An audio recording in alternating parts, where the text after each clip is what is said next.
Okay, thank you very much. Good to be with you all. We're in a very critical phase of our war against the coronavirus. It's vital that every American follows our guidelines on the 30 days to slow the spread. The sacrifices we make over the next 4 weeks will have countless American lives saved. We're going to save a lot of American lives, and we're in control of our own fate, very much so. Maintaining social distance, practicing vigorous hygiene, and staying at home are your most effective ways to win the war and to escape danger. While you're fighting this battle from home, we're working with the best scientists, doctors, and researchers anywhere in the world. We're racing to develop new ways to protect against the virus, as well as therapies, treatments, and ultimately a vaccine, and we're making a lot of progress. I think medically, a lot of progress. At the same time, we're also racing to get relief to American workers and small businesses, as you know. I want to remind small business owners across America that the Paycheck Protection Program is launching tomorrow.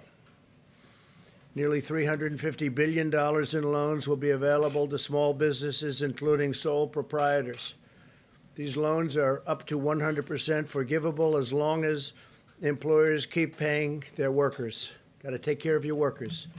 Furthermore, we want Social Security beneficiaries to know that if they are typically not required to file a tax return, they don't have to file one in order to receive the direct cash payments that will soon be distributed to American citizens. The Treasury will deposit the money directly into the bank accounts. And don't forget, I will always protect your Social Security, your Medicare, and your Medicaid. We're protecting Social Security, Medicare, and Medicaid, and I always will.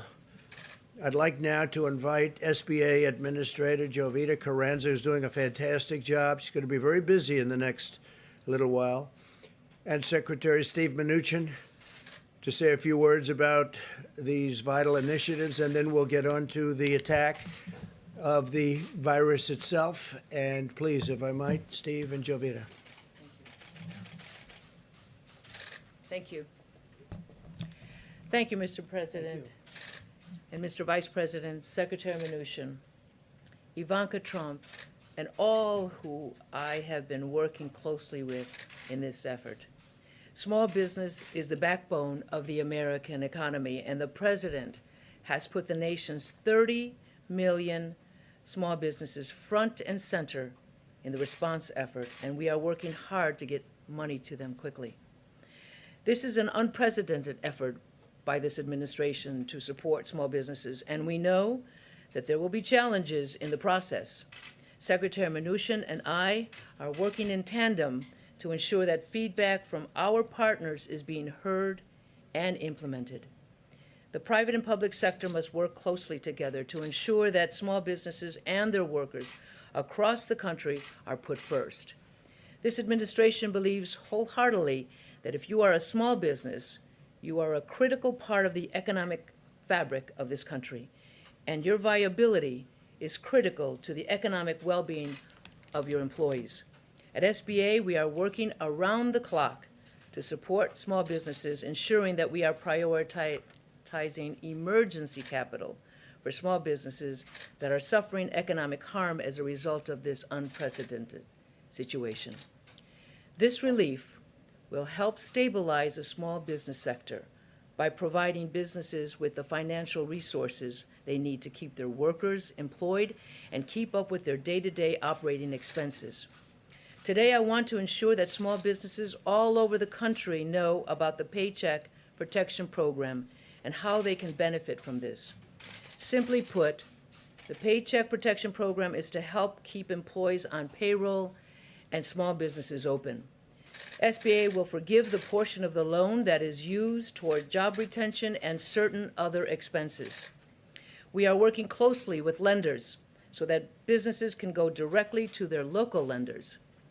Paycheck Protection Program is in addition to substantial work that the SBA has and will continue to do to help small businesses, including providing advances on SBA disaster loans and forgiving existing SBA loan payments over the next 6 months. Additional details on these critically important programs can be found at sba.gov, and we will be updating these resources regularly. Our hearts go out to those affected by this terrible virus. Our communities around the country are stepping up, and we will get through this together. At SBA, we know that every phone call, email, or application submitted has a small business owner, their employees, and the communities they support are on the other side. Our most important objective is to allow small businesses to keep their employees on board and keep their businesses viable through this unprecedented disruption. I want to reiterate the importance of patience in this process as we work together to ensure that businesses are able to access needed credit. We will continue working around the clock as we've done with our federal and private It's 3 sector o'clock. partners, expanding capacity and working to make our systems as robust as possible to meet the needs. Thank you, Mr. Thank you, President. Jovita. Very good. Thank you. Thank you, Mr. President. Thank you, Mr. Vice President. Thank you, Jovita. Mr. President, you've made clear to us we now need to execute. We need to get money to small business and American workers, and that's what we're doing. The SBA and Treasury committed to get this program up and running tomorrow, and when Jovita says people working around the clock, we had both teams working till 4 o'clock in the morning and start working again today. We've heard feedback from lenders, community banks, regional banks, and we spent the last 24 hours making this system even easier. So this will be up and running tomorrow. I encourage all small businesses that have 500 or fewer people, please contact your lenders. Any FDIC institution will be able to do this, any credit union, existing SBA lenders, and fintech lenders. You get the money, you'll get it the same day. You use this to pay your workers. Please bring your workers back to work. If you've let them go, you have 8 weeks plus overhead. This is a very important program. I'm pleased to announce we are going to raise the interest rate on these loans. And again, the interest rate is paid for as part of the program. The borrower doesn't have to pay this to 1%. We had announced it was going to be 50 basis points. We've heard from some smaller community banks that their deposit costs, even though the government's borrowing at 3 or 4 basis points, this is on average a 90-day loan. To make this attractive for community banks, we've agreed to raise the interest rate. Again, I encourage everybody, take out the Paycheck Protection Program. I'm also pleased to report the economic impact payments. I had previously said this would take us 3 weeks. I'm pleased to report that within 2 weeks, the first payments will be direct deposit into taxpayers' account. And as the President said, last night the President authorized me to say that anybody that has Social Security recipients won't need to file a new tax return, and we'll have that. If we don't have your direct deposit information, we'll be putting up a web portal so that you can put that up.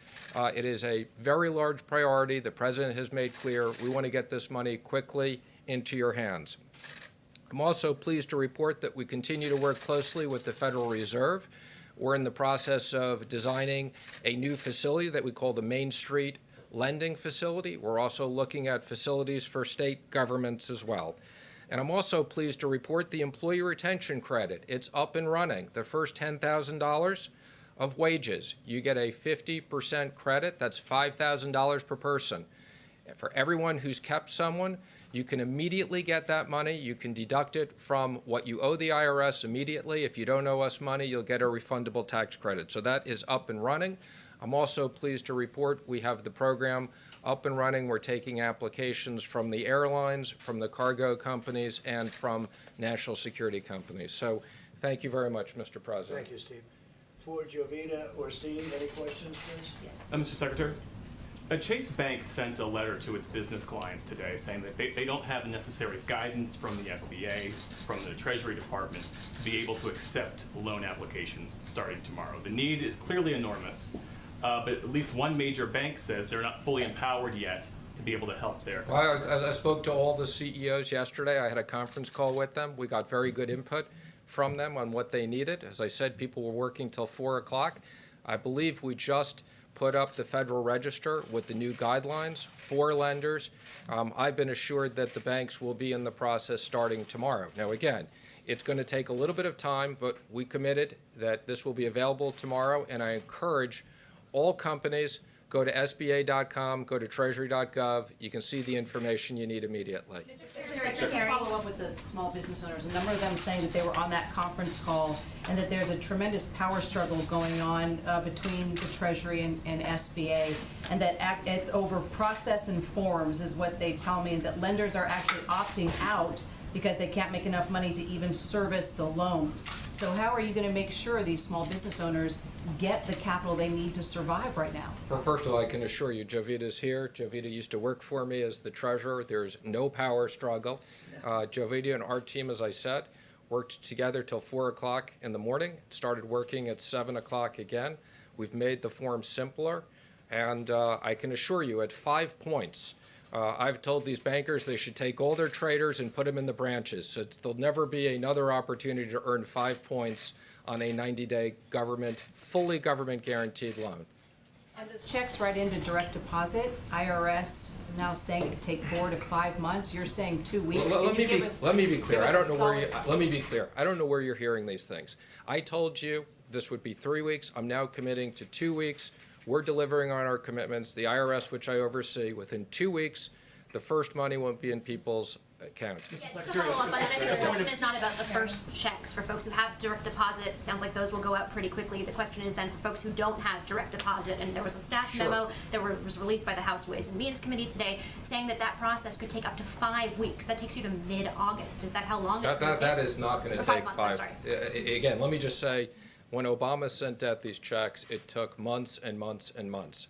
I am assuring the American public they need the money now. What we're going to do is, again, if we have your information, you'll get it within 2 weeks. If you Social Security, you'll get it very quickly after that. If we don't have your information, you'll have a simple web portal. You'll upload it. If we don't have that, we'll send you checks in the mail. How many checks can you process a week, though? How many checks can you?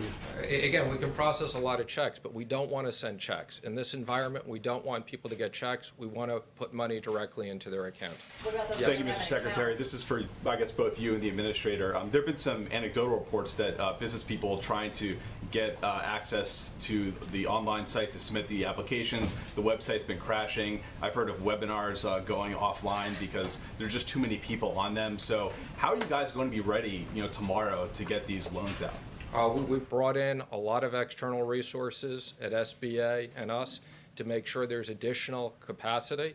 As I said, we heard a lot of good feedback yesterday to simplify this process.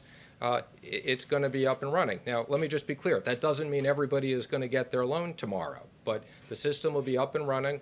We encourage people over the next week, sign up. You can go on, right now, you can go on the web, see what information you need. Very simple process. Mr. Secretary, on a separate subject, have you been in touch with Leader McConnell and Speaker Pelosi about their differences right now about another stimulus package? I've spoken to the leader. I've spoken to the speaker.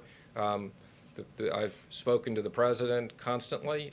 When the president's ready and thinks we should do the next stage, we're ready. The president's talked about the issue of infrastructure since the campaign. I think that's a big priority for him. And again, if we run out of money on the small business program, we'll be back right away to Congress to get this increased. Does the unemployment numbers today increase the urgency of doing a phase 4? Well, let me just say, we're going through something that we've never done before, where the government has shut down big parts of the economy because of health reasons. Our economy was in great shape. Our companies were in great shape. There are 3 ways that Americans are going to be protected. For small business, they'll get paid by their business through this program. The direct deposit. There's also enhanced unemployment. So we realize, unfortunately, there are a lot of companies that, because they aren't in business over a short period of time, again, we're working with the states on enhanced unemployment. And as soon as the medical professionals and the president give the all clear, we're going to have a ton of liquidity. We have about $6 trillion. This has never been done between us and the Fed to put into the economy to support American workers and American business. Secretary, in addition to the jobless numbers we saw today, phase 3 was signed before the social distancing guidelines were extended for another month. So what additional relief are you gonna give to Americans as they stay out of work for all these extra weeks? I mean, what are you waiting for? Well, designing this program, we thought that we had liquidity for about 10 weeks, and that's what we've designed. And again, I think the president's been very clear. If we need to go back to Congress to support the American economy and American workers, we will be doing that. Mr. Secretary. Secretary Mnuchin, House Speaker Nancy Pelosi has formed a select committee to oversee the distribution of recovery funds, and she says she wants to make sure that those funds are wisely and efficiently spent. Do you think that select committee is something that's necessary? I don't. I mean, you know, both parties wanted us to have oversight, wanted us to have transparency. We have full transparency. We have a oversight committee that the speaker gets to pick someone, the leader gets to pick someone. I believe there's 5 people on it. And again, that committee will review the money that we're spending. And again, we support full transparency. Taxpayers should understand how we're going to support this economy and jobs. Mr. Secretary, Senator Murkowski has asked you to consider providing loans to energy companies under the CARES Act, the Phase 3 bill. What are your thoughts on that? Would you consider providing those loans to energy companies? So thank you, and let me clarify. I have very limited ability to do direct loans out of the Treasury. I can do them for passenger airlines, cargo airlines, contractors, and national security companies. Outside of that, we work with the Federal Reserve to create broad-based lending facilities, which we will do. So our expectation is the energy companies, like all our other companies, will be able to participate in broad-based facilities, whether it's the corporate facility or whether it's the Main Street facility, but not direct lending out of the Treasury. A question for clarity about the direct payments to Americans. For those folks who don't have bank accounts, who don't have direct deposit information on file with the IRS, how long would they have to wait for their check? Well, for people who don't have direct deposit, again, we'll have an easy way they put it up. We can, on a rolling basis, I think, you know, within a couple of days when they give it to us, we'll send the money out. We do realize there are people who are underbanked. And again, we're working with all the digital companies, prepaid debit cards. We're working with all of them to make sure we have a process that every American gets their money quickly. This money does people no good if it shows up in 4 months, and we will deliver on that promise. So quickly is a matter of weeks then, perhaps, not months. Quickly is a matter of weeks and not months. That's correct. Would you consider In a the moratorium on? Go ahead. Mr. Secretary, one area where you can make direct loans is to the airlines. How much do you expect that the Treasury Department and the federal government will be involved in overseeing the operations of airlines as it pertains to which routes get cut back, how much they operate, what they do about their employees, and the like? So there are very strict requirements that's built into the bill. Again, this was a bipartisan requirement. One, anything we do with the airlines, they have to maintain substantially all of their employees. So again, any money that we provide them will go to pay their employees. We're going to be working with the Secretary of Transportation. There are requirements to maintain certain routes. So again, we have a very clear process. We've hired 3 outside advisors, will be financial advisors, and 3 law firms. Will be releasing that information shortly. And I want to thank them. They're all working for basically very, very little money. They couldn't work for free, so they've agreed to basically work for what they would sign up to work for charitable organizations. So again, no big fees to bankers. We got a great team of 3 lawyers and 3 financial advisors that will assist us. Mr. Secretary, just to follow up on that, will you give us a list of the names of those people who are advising you when you release the information? Of course we will. We'll give you the names as well as the contracts. Do you have any names right now other than BlackRock? So again, I'm happy to announce it. We have the PJT Partners, okay, is going to do the passenger airlines. Moelis and Company is going to do the cargo and contractors, and Perella Weinberg will handle the national security. And there'll be 3 law firms which we'll announce shortly that will be working in each one of those sectors. And again, let me just be clear. We need to get this done quickly. The airlines need money. We're going to work very closely with the Department of Transportation and get this done quickly. We've actually already received contracts from a lot of the people. Again, there's guidance up on the web. Full transparency, we've asked for applications. Secretary. Mr. Secretary. On the airline issue again, Speaker Pelosi and others have said that the government taking stakes in those airlines should not be a condition for the federal government to provide payroll support specifically. What's your response to that? I spoke to the Speaker last night about that. This was something that was highly negotiated between the Republicans and the Democrats. The president was personally involved in this. He was on the phone with us many times. Mitch McConnell, Mark Meadows, senators on both sides. There is a specific line in the bill that says that the secretary, meaning me, will determine proper compensation. So this is not a bailout for the airlines. And I will be working, once we get our advice from our financial advisors, we get the applications from the airlines, I'll be working very closely with the president, and we'll make sure that we strike the right balance, not a bailout, taxpayers get compensated, but these airlines, these are national security issues. We want to keep our airlines intact. Mr. Secretary, just more broadly, perhaps for the administrator, if not for you as well, some small businesses, restaurant owners, for example, are finding that laying off their employees so that they can start collecting unemployment is better both for them as business owners and for their workers. What incentives do they have right now to keep their employees on the payroll if no one's coming into their restaurants? Well, the incentive that you have, and we want American business to be kept intact. The incentive is these are loans that turn into grants. So if you're a business owner and you're a restaurant, you can hire your people back. You get money for their medical. You keep them on the medical plan. You get money for your rent. You get money for your electricity. So you're motivated. We want you to have a business that you can reopen quickly when it's appropriate. So this doesn't cost the business owners anything. You know, when people talk about, I can't imagine any American worker who had a job, is offered to keep their job, isn't going to want to have it. And let me just be clear, we've also talked about this unemployment issue. You can only get unemployment if you don't have a job.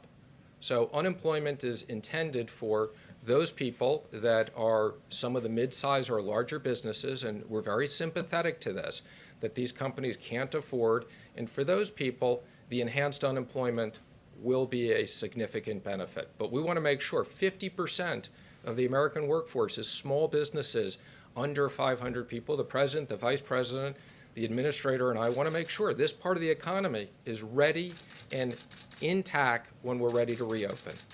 Question for the administrator, if I may. Is there a certain category of small businesses that you're most concerned about? Restaurants, hair salons, things like that?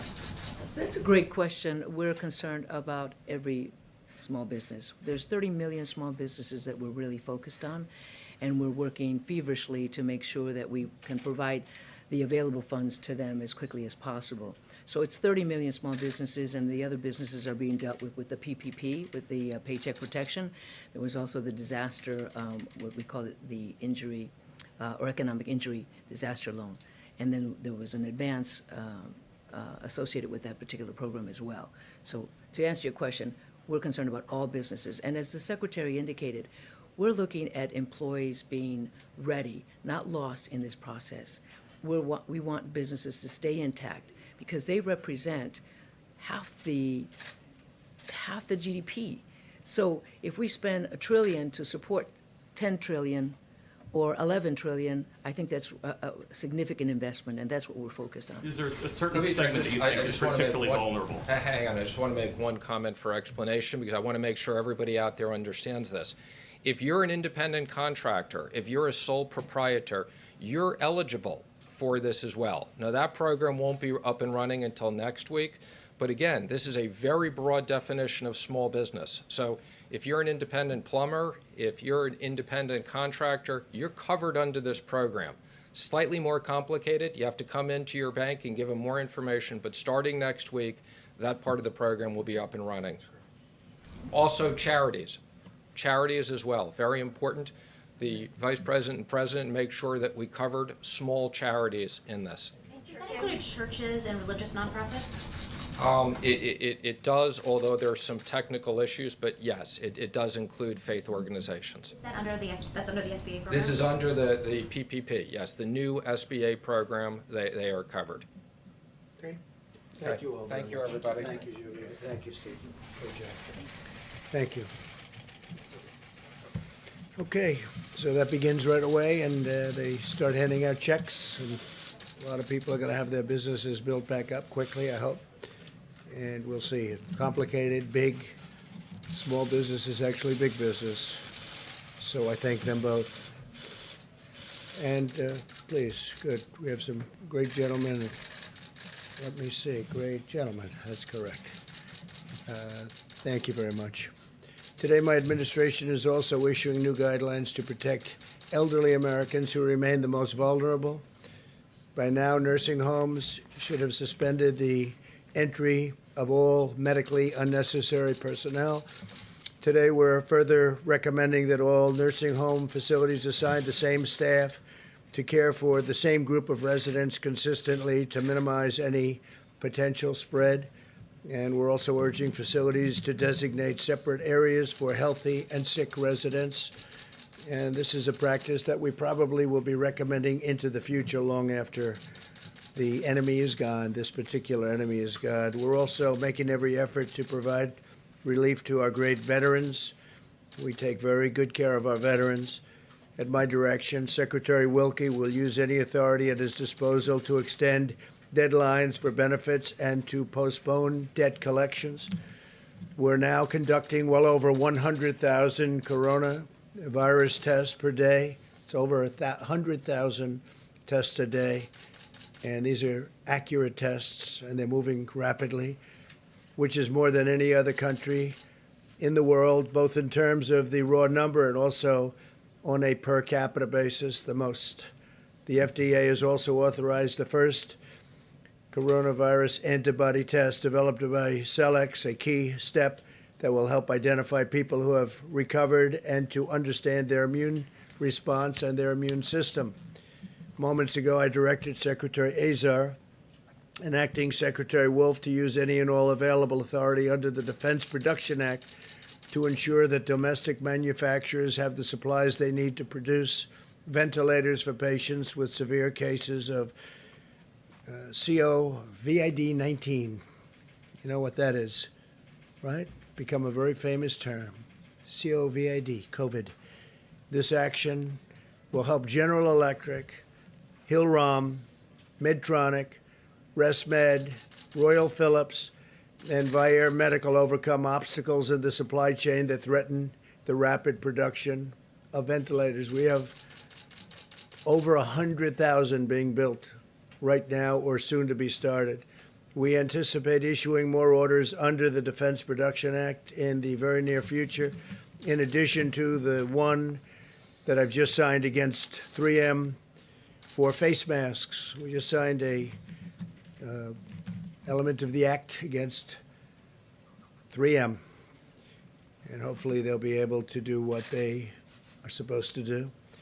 Just spoke to Mary Barra of General Motors, and she said they're very soon going to be ready to start production of the ventilators. They have a lot of ventilators that they've committed to build, and they'll be starting very, very quickly. FEMA continues to deliver resources to areas most affected by the virus, including New York.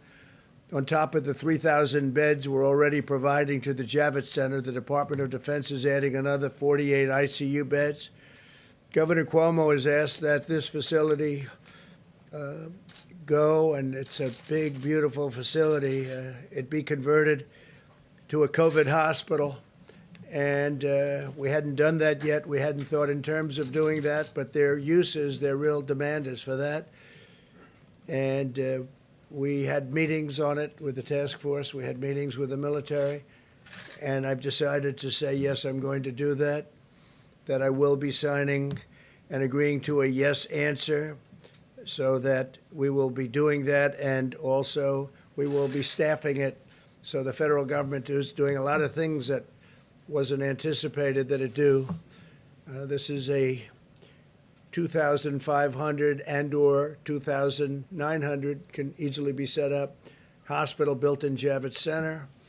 And so we're going to be converting that to a COVID-19 hospital.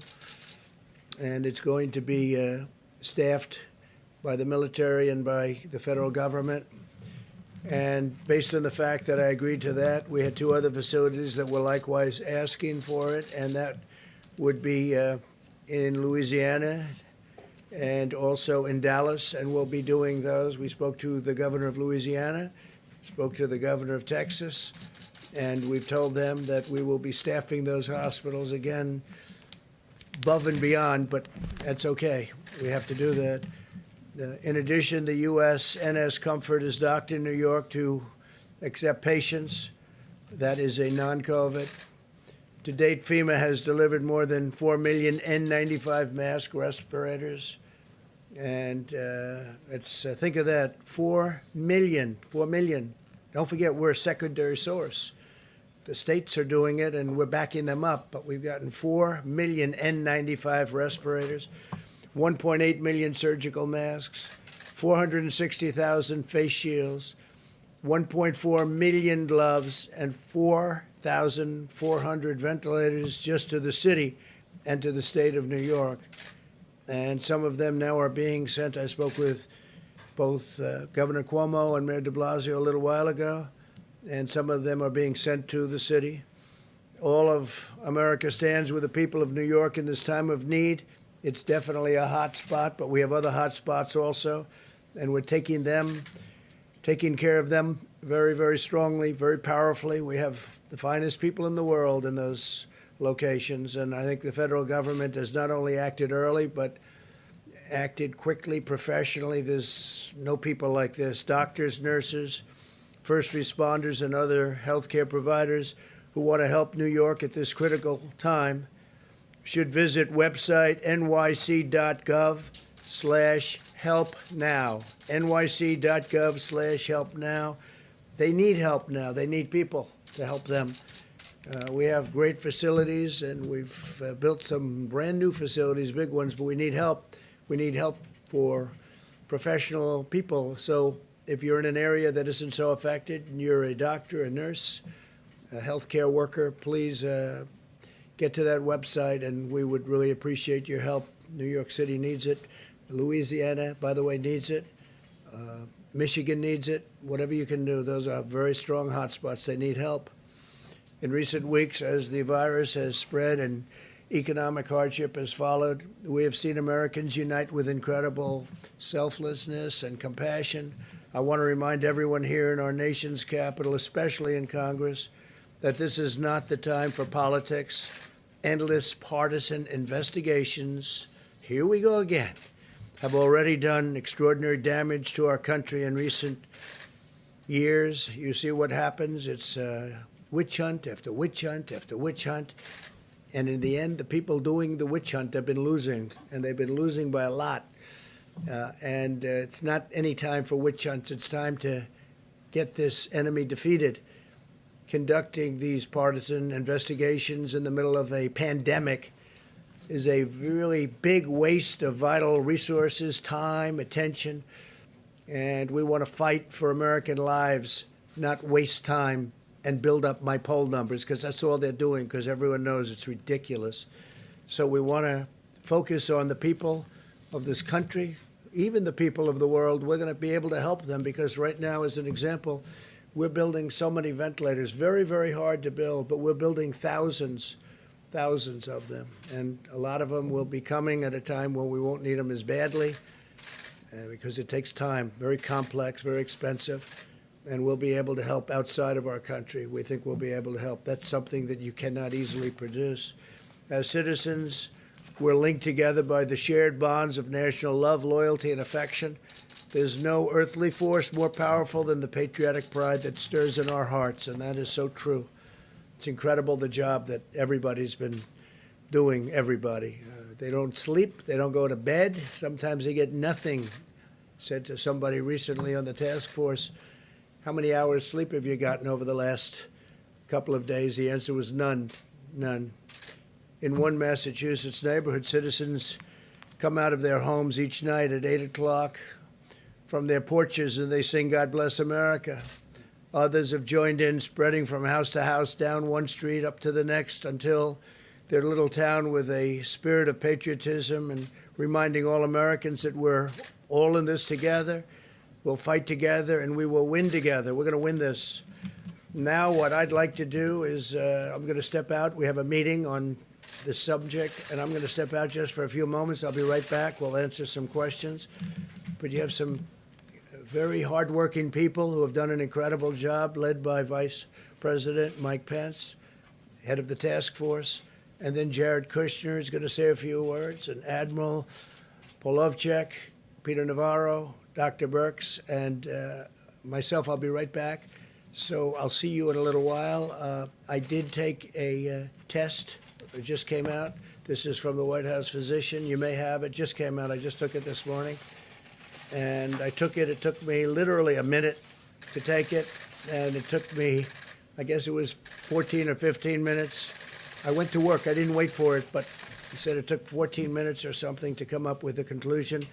And it said the president tested negative for COVID-19. So that's the second one. I think I took it really out of curiosity to see how quickly it worked and fast it worked, and it's a lot easier. I've done them both. And the second one is much more pleasant, Jeff. I can tell you that. Much more pleasant. So I'll be back in a little while. And Mike, please take over. Thank you. Thank you all very much. I'll be right back. Thank you, Mr. President. The White House Coronavirus Task Force met today, but earlier in the day, the President convened all the key elements of our supply chain team in the Oval Office for an update on the progress that we have been making, working literally around the clock to make sure that our healthcare workers, the people on the front lines, have the personal protective